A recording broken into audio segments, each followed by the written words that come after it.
तो ये देखते हैं उस जो क्लास पढ़े थे उससे आगे, इसमें हम व्यंजन स्वर संधि पढ़े थे। स्वर संधि के 5 भेद होते हैं, ठीक। पांचों भेद को अलग अलग तरीके से पढ़ लिए थे, सबका एग्जाम्पल हम दे दिए थे, ठीक है। आगे हम व्यंजन संधि किसको कहते हैं और उसका एग्जाम्पल भी पढ़ लिए थे, व्यंजन संधि क्या होता है और एग्जाम्पल, ठीक। उससे आगे व्यंजन संधि में रूल होता है, आपको हम बोले थे व्यंजन संधि में कुल 12 नियम होते हैं। व्यंजन संधि में कितने नियम होते हैं? 12। तो 12 नियम को एक एक करके पढ़ना है। तो पहला नियम कहता है यदि किसी वर्ग के पहले अक्षर, वर्ग का मतलब होता है कवर्ग, चवर्ग, टवर्ग, तवर्ग, पवर्ग, ठीक है। जैसे ये कवर्ग चवर्ग सब है ना, तो इसका मतलब ये हुआ, जो कवर्ग का मतलब हुआ क, ख, ग, घ, अंग, ठीक है। कवर्ग का क्या मतलब हुआ? क, ख, ग, घ, अंग, यानी पूरा पढ़ते हैं। तो ऐसे होता है कवर्ग, चवर्ग, टवर्ग, तवर्ग और पवर्ग। यहाँ देखिए लिखे हुए हैं पहला वर्ण, किसी वर्ग के पहला वर्ण, जैसे क, च, त, प, इसे शुरू करते हैं, ठीक है। इसको पूरा है, कहता है का मिलन, अगर इसका मिलन किससे हो? नौ या मो से हो। किससे हो? नौ या मो से हो तो क का अंग हो जाता है। क का क्या होता है? अंग हो जाता है, ठीक है। कहता है च का ज हो जाता है, ट का नौ, त का नौ और प का म हो जाता है, ठीक है। तो आपको बताए, कहता है यदि किसी वर्ग के पहला अक्षर यानी क, च, त, और प का मिलन, यानी उसका जो उसको जोड़ते हैं, किससे जोड़ते हैं? नौ या मो से जोड़ते हैं। किससे जोड़ते हैं? नौ या मो से जोड़ते हैं तो क का अंग हो जाता है, च का ज हो जाता है, त का न हो जाता है, त का न हो जाता है तथा प का म हो जाता है, ठीक है। अब देखिए एग्जाम्पल से इसको समझते हैं। कहता है दिक जोड़ मंडल, दिक जोड़ मंडल, क्या बोले थे? नौ या मो से हो, नौ या मो से हो। देखो दिक क है, किसी वर्ण का पहला अक्षर है, इसका मिलन मो से हो रहा है तो क का अंग हो जाता है। क का क्या हो जाता है? अंग। क्या हो गया? दिग्मंडल। क्या हो गया? दिग्मंडल। कहता है वाक जोड़ मय, क्या है? वाक, क हलंत है, मोय मय, यानी मो से मिलन हो रहा है, क्या हो जाएगा? वांगमय। क्या हो जाएगा? वांगमय। इसके बाद देखते हैं, कहता है सत्य जोड़ मुख, क्या है? सत्य जोड़ मुख, सन्मुख। इस बार यही पूछा गया था, ठीक है, सेकेंड शिफ्ट में। कहता है सत्य जोड़ मुख, क्या हुआ? सन्मुख। कहता है उत जोड़ मूलन, देखिए तो हलंत है, तो हलंत के बाद मो लिखा हुआ है, मो से बोले थे मिलन होगा, क्या हो जाएगा? उन्मूलन। तो मो हो जाता है, क्या होगा? उन्मूलन। उसके बाद देखिए लिखा हुआ है जगत प्लस नाथ, क्या लिखा हुआ है? जगत प्लस नाथ, क्या है? जगन्नाथ। सबसे ज्यादा बार पूछा जाता है ये, जगन्नाथ का संधि विच्छेद। इसके बाद एक और है उन्नति, उन्नति क्या होगा? उत जोड़ नीति, उत जोड़ नति, उत जोड़ नति। तो के बाद नो है, तो के बाद नो है तो क्या हो जाएगा? नो हलंत हो जाएगा, बताए थे। तब भी क्या होगा? नो हलंत होगा। तो उन्नति, हलंत का मतलब होता है आधा। हलंत का क्या मतलब होता है? आधा। उसी चीज को हम कितना लिखते हैं? आधा। हलंत का मतलब इसे लिखते हैं, को हलंत लिखा हुआ है, इसका मतलब क्या है? को आधा है। को हलंत का क्या मतलब है? को आधा है। तो कहता है, एक बार फिर देख लेते हैं इसी को। कहता है यदि किसी वर्ग के पहले वर्ण, किसी वर्ग के पहले वर्ण क, च, त, प का मिलन किससे हो? नौ या मो से हो, नौ या मो से हो तो क का अंग हो जाता है, च का ज हो जाता है, त का नौ, त का नौ और प का म हो जाता है, ठीक है। इसे देखिए हम एग्जाम्पल में आपको बताए। देखिए ये दोनों इस बार ये पूछा गया था, ये सबसे ज्यादा बार पूछता है जगन्नाथ, ठीक है, जगत योग नाथ। तो हलंत के बाद नो है, तो हलंत के बाद तो पहला अक्षर तो है, इसका मिलन नो से हुआ तो क्या होगा? नो हलंत हुआ। हलंत का मतलब बता दिए क्या होता है? आधा होता है। हलंत का मतलब क्या होता है? आधा होता है। चलिए ये था रूल 1 यानी नियम पहला। ठीक है, इसी तरह देखते हैं नियम दूसरा। ठीक है, चलिए आगे देखते हैं।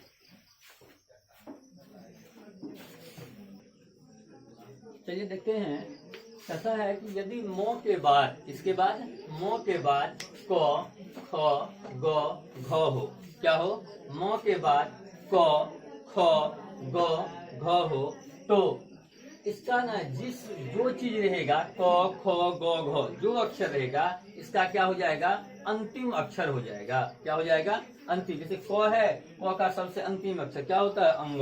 क का अंतिम अक्षर ख का भी वही होता है। कहता है मो के बाद क ख क, रूल वैसे कहता है मो के बाद, ठीक है, किसके बाद, मो के बाद क से लेके प फ ब मो तक कोई अक्षर रहे तो अंतिम अक्षर ही उस चीज जो रहे उसका अंतिम अक्षर होगा। ठीक है, जो वर्ण है उसका क्या हो जाएगा, अंतिम अक्षर हो जाएगा। जो चीज रहे उसका अंतिम, जैसे क है तो क का अंतिम होगा, ख है तो ख का अंतिम होगा। अगर च रहता तो च का अंतिम होता, च रहता तो किसका अंतिम होता, च का अंतिम होता। समझ गए। इसे देखते हैं सम जोड़ कल्प, क्या लिखा हुआ है, सम जोड़ कल्प, क्या हो जाएगा, संकल्प। क्या हो जाएगा, संकल्प, अंतिम होता है। इसको पढ़िएगा ना तो क्या होता है, उच्चारण कीजिएगा तो उच्चारण होगा अंगों का, संकल्प। ठीक है, इसे लिखा हुआ है सम जोड़ ख्या, सम जोड़ क्या, देखिए ख है ना, क्या हो जाएगा, संख्या, संख्या, अंतिम में अंगों का उच्चारण होता है। इसे लिखा हुआ है सम जोड़ गम, सम जोड़ गम, अगर उच्चारण किया क्या होगा, संगम, अंगों का उच्चारण होता है संगम। चलिए जैसे लिखा, क्या लिखा हुआ है, सम जोड़ कर, क्या लिखा हुआ है, सम जोड़ कर, क्या होता है, संकर, सम जोड़ कर क्या होगा, संकर। यही कहता है, रूल है जो कहता है मो के बाद यदि क से लेके मो तक, क से लेके मो तक कोई भी अक्षर हो, क से लेके मो तक कोई भी अक्षर हो तो जो अक्षर है उसका अंतिम हो जाएगा, जो अक्षर है उसका अंतिम अक्षर होगा। जैसे क है तो क का अंतिम जो होता है, अगर च रहेगा तो च का अंतिम जो होता है, ट रहेगा तो ट का अंतिम जो होता है। ठीक है, इसे हम दिखाए एग्जाम्पल, जैसे सम जोड़ कल्प क्या है, संकल्प, सम जोड़ कल्प क्या है, संकल्प। सम जोड़ ख्या, सम जोड़ ख्या क्या होता है, संख्या। सम जोड़ गम क्या होगा, संगम, सम जोड़ गम क्या होगा, संगम। ठीक है, ये इस बार पूछा गया, कहता है सम जोड़ कर संकर, सम जोड़ कर संकर, ये सभी चीज देख लिए। चलिए देखते हैं इसी में अब चौ छ और चौथा सब पे भी कुछ होता होगा। ठीक है, उस पर देखते हैं आगे क्या होता है। चलिए देखते हैं, कहता है कि बताए थे आपको मो के बाद अगर क से लेके मो तक कोई भी अक्षर रहे तो उसका क्या होता है, अंतिम अक्षर होता है। जैसे देखिए चौ छ ज झ है, ठीक है, इसका भी क्या हो जाएगा, इसका अंतिम अक्षर हो जाएगा। इसलिए क्या लिखा हुआ है, सम जोड़ जीवन, सम जोड़ जीवन क्या होता है, संजीवन। जैसे सम जोड़ चय क्या होगा, संचय। देखिए हम क्या बोले, जो लिखा रहेगा उसका अंतिम अक्षर होगा।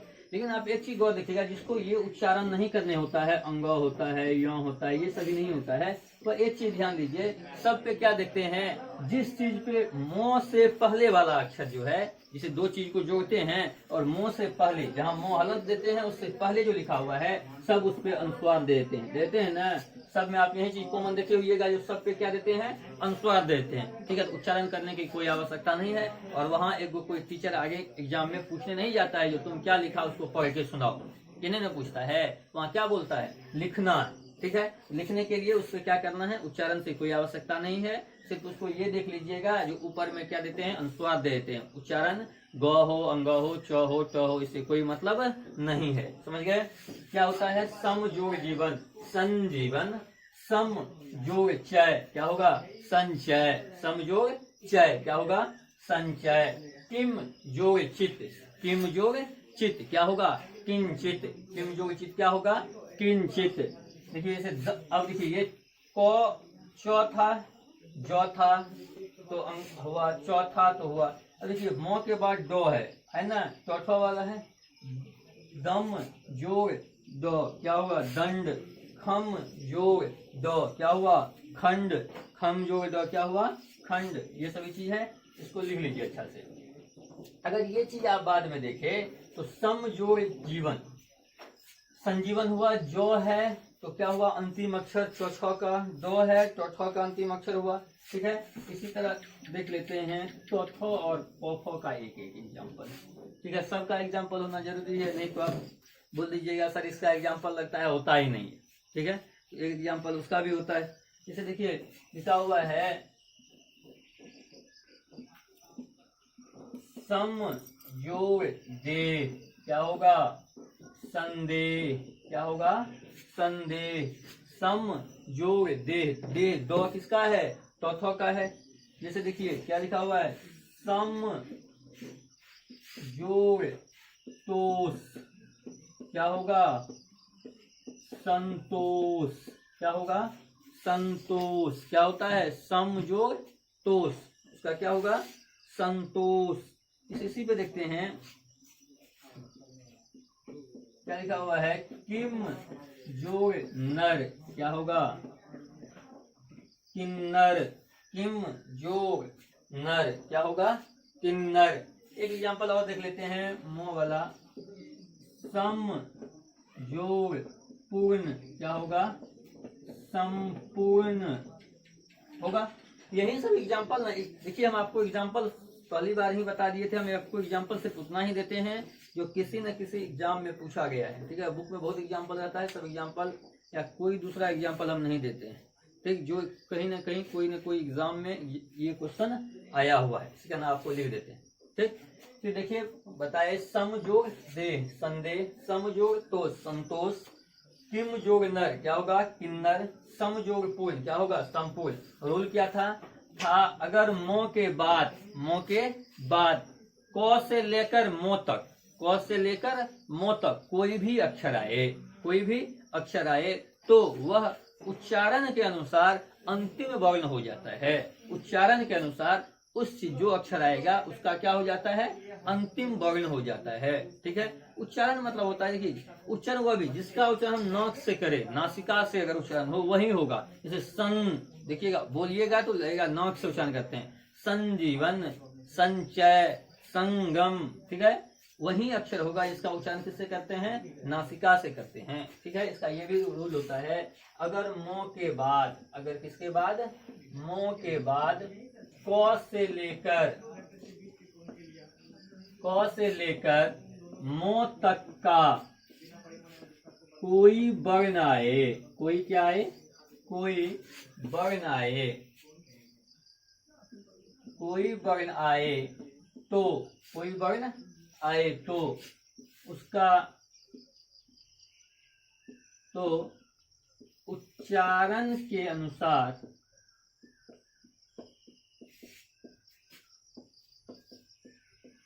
नासिका का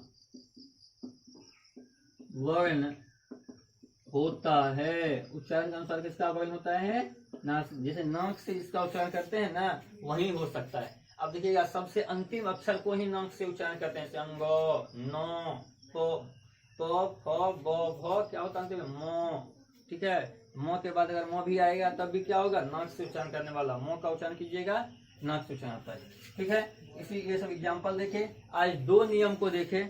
चलिए आज का क्लास यहीं तक रहा, फिर देखते हैं नेक्स्ट रोज में तीसरे नियम से।